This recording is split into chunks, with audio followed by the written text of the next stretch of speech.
Hello, today I'm going to talk about the game against Peterborough on Saturday, which was, of course, amazing. 6-2, what a result. It really was completely different to what we've seen at all yet. You know, not like when we were winning under Wilder, just something completely different.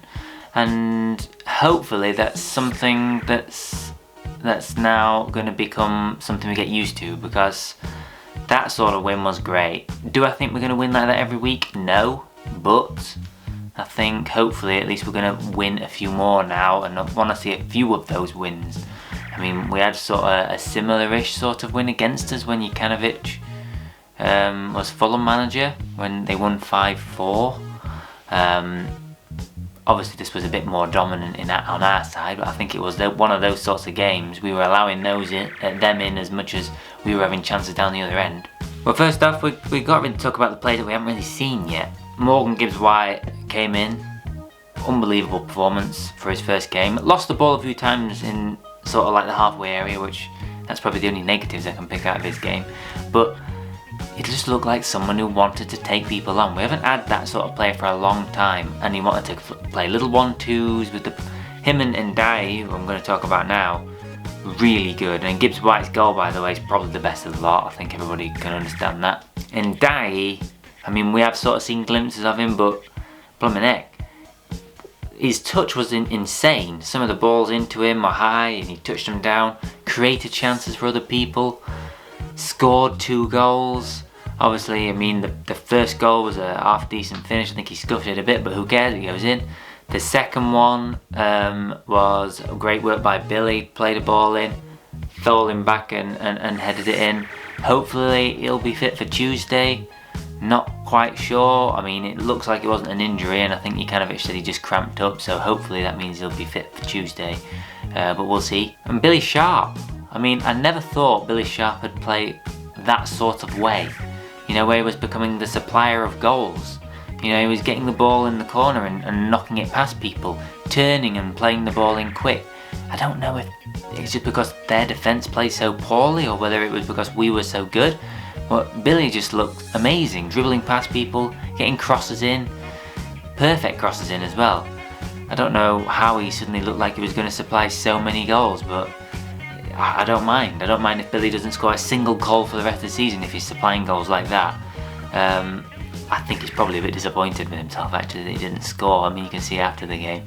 I think he put on Twitter, he tweeted that whoever said that assisting goals was better than scoring goals are liars, or something like that.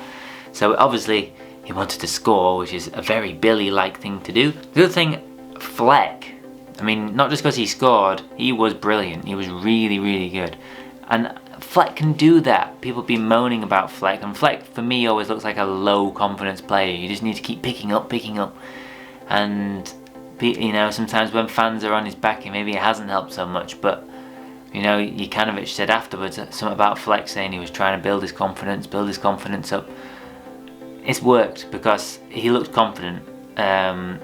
And after he scored that goal, it just felt like it was a bit of a release off his back, that it was, you know, yes, I've done it. And hopefully we see some more quality from Fletch, because I've always been like that with Fletch. Fletch, when he's doing well, he can be one of our best players, but he hasn't actually been. He had a little spell in the Premiership where he was doing well. In the first season we were in there. In the Championship season went up, he was quiet.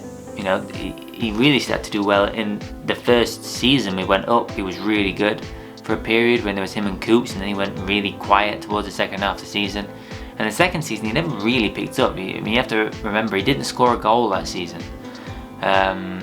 But hopefully he's going to start picking up this season, because I really do think he can be one of our top players if he continues to do it. And he was brilliant. And Norwood didn't play too bad either. I'm not a hater of Norwood.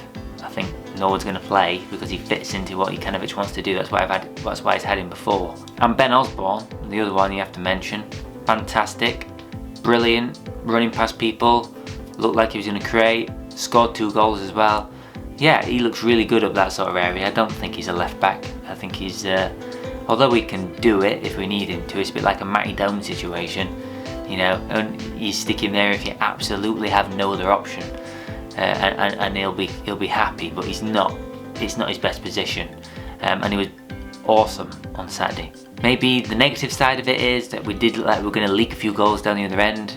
I have to say, Peterborough didn't look very good, we have to say that.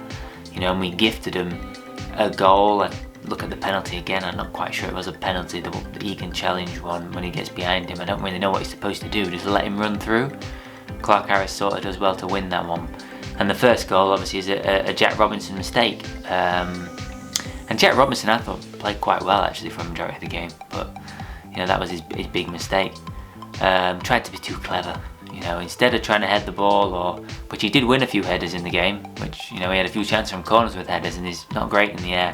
Luckily they didn't have a big striker who bullied him in the air, but you know, tried to be clever, touch the ball down when you just have to get rid of the ball, play it out somewhere, or head it away. And he didn't do that. Tried to touch it, and Marriott went and scored. The only other negative was the penalty, which I says I'm not even sure it was a penalty. I thought maybe defensively on the left side a couple of times we got a bit caught. Norrington Davies, who I thought was really good, got caught a couple of times, like ball watching, and just allowed him to pass it around the corner and get it out wide, where they created a couple of chances. Other than that though, I was pretty comfortable. It always looked like we were going to score. I know we went in at 1-1 at half time, but I felt we were going to score again. We just looked so comfortable even in the first half. But I thought overall massively improved. I mean, I saw the championship team of the week, it was all our players pretty much. Can't wait for Tuesday now. Hopefully it's going to be something similar to that. I mean, I don't think it will be quite so easy, but hopefully that's given us some confidence that we can really push and go and win games. It's Monday when I record this video. I didn't have time to do this yesterday, but I'm going to have to talk about the signing that we made today as well. I'm just going to add it on a little bit at the end. It's just a free transfer. Is it Guedioura, I believe, the Algerian central midfield player, played for Jukanovic in Qatar, played for him at Watford. He's getting on a bit now, 36 I believe he is. Listen, is he going to play that much? I don't know. I think after the game on Saturday, I struggled to see how some of the players are going to fit in, really. Especially the central midfield players. Is Berger going to fit in?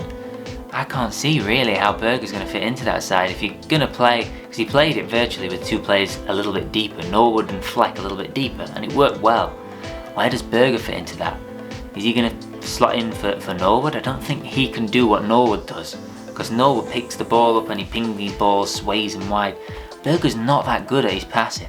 He's best when he's running forward with the ball, but he's very slow. You know, he sort of can drive forward with the ball, but it didn't.